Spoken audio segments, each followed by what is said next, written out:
Okay, so the discussion for today is related to my discussion, the sociological and anthropological perspective of the self. Okay? Di ba, we had an overview of the culture.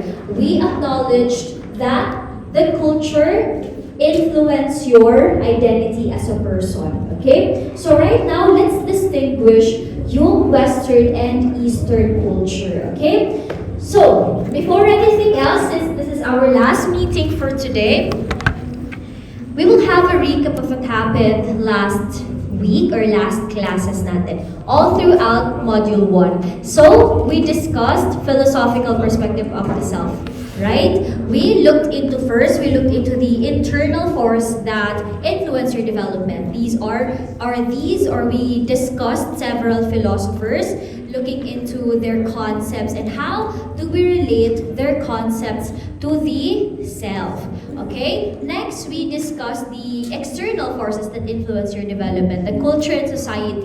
So, we discussed the sociological and anthropological perspective of the self. Because whether you like it or not, your environment, your society, the people around you somewhat influence your identity as a person. And last class, we discussed psychological perspective of the self. So, another internal force that influences your development as a person. So, Sir said also discussed several psychologists and their concepts and how do they relate it to the conception of self.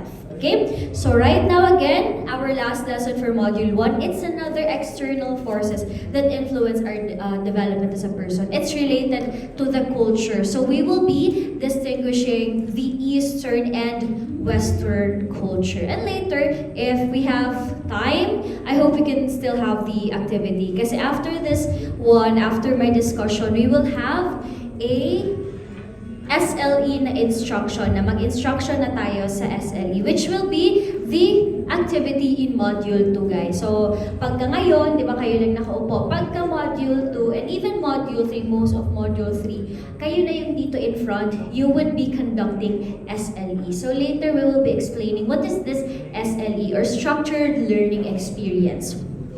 We will also be dividing the class into 6. 2 kay Sir said, since konti lang sila. And then for my class, 4 na groups. Okay, so you will be conducting SLE here. And it's included in your summative assessment too. Okay, sige, for now, let's have the Eastern and Western thought. So these are the subtopics of our lesson for today. I hope you can see it dito na side. Can you see it right side ko? Can you see the TV? Hindi masyado? Kita ba siya? Klaro ba siya or do I have to move it back? Okay lang? Sige. The subtopics for today would be this Eastern thought or the Eastern culture, and then the Western thought or the Western culture and individualism versus collectivism. I hope you've heard some of these terms, but let's look at it in-depthly today. So the self in the Western and Eastern Oriental thought. So I guess it would be easier to understand the Western and Eastern thought if we compare it side by side. Okay? Western thought or the Western culture and the Eastern thought or the Eastern culture. Isa-isahin natin yan sila and we compare it one by one. First, Western thought. Focus on oneself and personal needs. Whereas for the Eastern culture, focus on others and the feeling of others. I guess it's very obvious na in the Western culture, it's individualistic. Diba? They prioritize themselves. They prioritize their own needs. Whereas